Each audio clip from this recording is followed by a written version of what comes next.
Hello and welcome to another episode of the Language Hacking Podcast. I am your host, as always, Benny Lewis, and I'm doing a standalone Ask Benny episode today. And it'll just be me diving into one very specific topic, and I hope you find it interesting. Today, I wanted to talk about separate social media accounts for different languages. And I really find this so useful for me personally. I'm surprised I don't see more people doing this. So essentially, I am a bit of an extreme case myself. You don't have to do this to the same level that I'm doing, because I do this for all of my most important languages, but you would only need to do it for the one or two languages that you're focused on. But essentially, if you're ready for this, I have 14 different social media accounts depending on the platform. So that would be entirely different accounts on Twitter, entirely different accounts on Instagram, and entirely different accounts on YouTube, and even entirely different accounts on TikTok. And these are accounts that I log into separately and I use specifically just for that language that I'm learning. And in my case, it is like a dozen or so accounts that I switch between. But fortunately, it's a lot less complicated than you might think. So the first thing that I did was I thought of an interesting username for each one of the languages. And I was trying to come up with some kind of a play on words with the word like Irish. And this is why for Spanish, I came with Irlandesastre, which is combining the words Irish person and disaster. And I thought that was funny. For French, I have Irlandais, which is the same as the word for Irish person, but I added a G in there, which kind of has a play in the word for langue, as in language, une langue.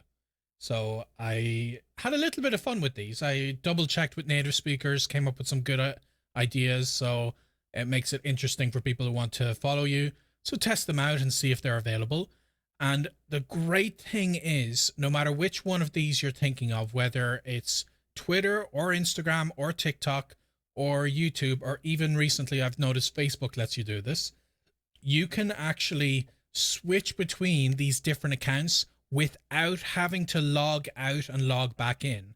So this is why it's a lot less frustrating than you might imagine. Each one of these accounts has some method to very quickly switch between things. Typically, you would go to your profile name or your username, and if you either tap it or hold down on it, then a menu will come up and you'll be able to switch accounts. It's pretty much the same in each one of the systems I've just mentioned. With YouTube that I would use on my computer, I would click my image in the top right, and then there's a switch account option there as well. So in each one of these, I've made my separate accounts for the languages I know I want to actively practice. And that's only the first step. The second step is you kind of want to take advantage of how a lot of these social media apps have an algorithm that is trained to show you content you may be interested in. Now, typically, I think this is generally kind of a bad thing in the world, that we would waste away many hours kind of brainlessly scrolling up through TikTok or whatever it is. And they don't necessarily add value to our lives, but I have found that they add value to my language practice, that I'm at least using them in this way to see what are the trends in these languages, to follow jokes and just see interesting content. So depending on the platform, some of these platforms are a little bit harder to train than others. But what I would do is the simplest one I found to train is TikTok. That when I'm in, I see the first video, and let's say I've created a brand new account in the language that I'm practicing. The first video that comes up is very likely based on my IP address and my position, very likely not going to be in the language that I want it to be in. So I would hold the screen for 1 second, and then I would say a pop-up menu comes and I'd say not interested. So I have to do that, unfortunately, most of the time initially. The great thing is this is just an initial training that you do for the algorithm. With time, it starts to learn to it wants to show you content you're going to be able to handle that's relevant to your language. So that's one aspect that I do, is literally everything, even if it's the cutest puppy in the world, if that cute puppy has captions in English, then I say I'm not interested. And it's very important to remember that, because otherwise it'll get clogged up with if you do like click that you like something or whatever, and it's not relevant to that language, it's messing up the whole purpose of what we're going for here. So that's one step, is whatever it does see that you train it, you're not interested. The next thing is you're going to want to follow as many accounts that make content in just the language that you're learning. And I found I can do this even for the small languages, even for languages like Irish and American Sign Language, which you would not expect to find that much content on these social media platforms. I actually find so much content, especially after having trained the app. But the first way you'll do it, because the app's not going to just randomly show you content in a different language, is you'll want to follow people who make content in that language. So a few ways you can do this. First, you can follow the right hashtags. So do a search for a hashtag. So let's say I'm working on Irish as an example.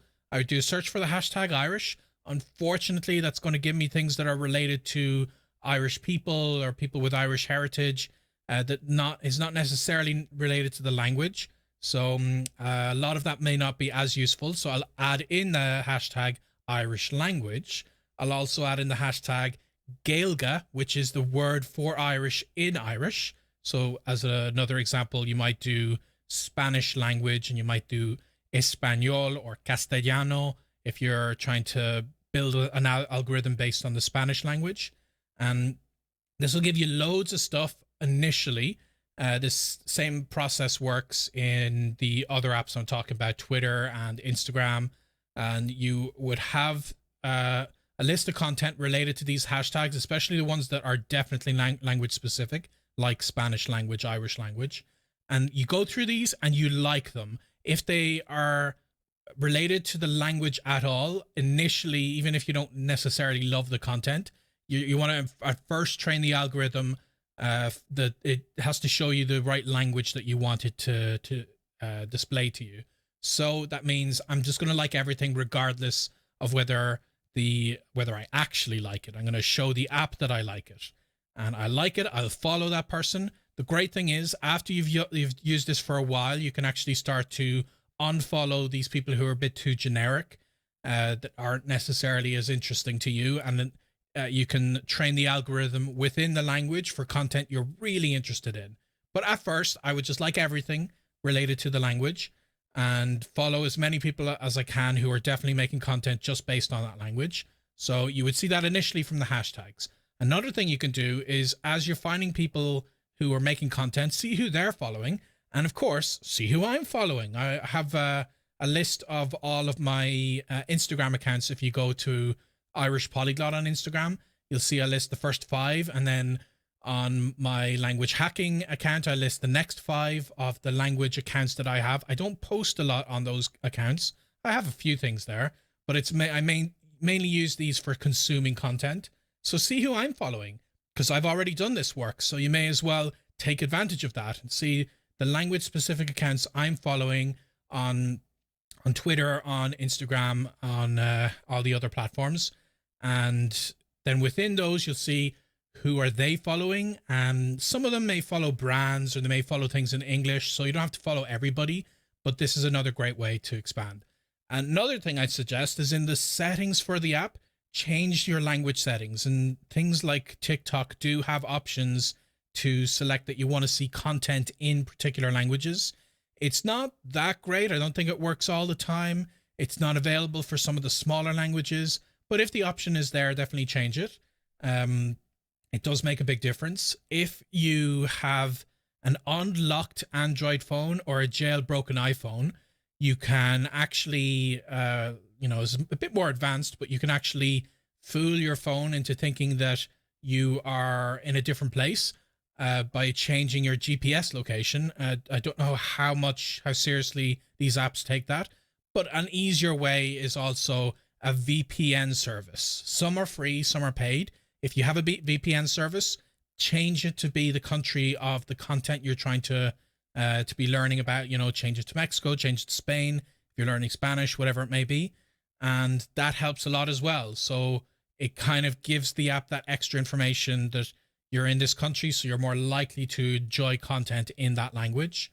And these are so many different steps that initially you're not going to see that great content. It's going to be mixed between your target language and your mother tongue based on where you actually are.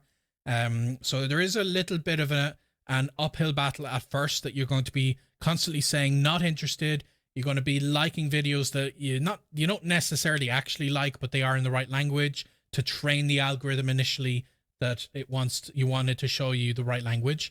And when you've done this for just a couple of weeks, you will then find that you don't need to train it as much. And on your home page or your For You page, you will just see brand new content for people you're not following that's in the right language. And this is great for practice. You make sure you leave comments on those videos where you're practicing your language. You may see trends that you find interesting and even jump on them to make your own content and to grow your own following on these different social media accounts. But that is essentially, in a nutshell, what I do. The way I do it is a little bit extreme because, like I said, I've over a dozen accounts on some of these social media platforms. I don't log into all of them all the time, but when I'm in a particular language mode, I do use those specific accounts as often as I possibly can. And I found it's helped me so much to get another window into the culture and seeing the trending topics and keeping fresh with dialects and things like that.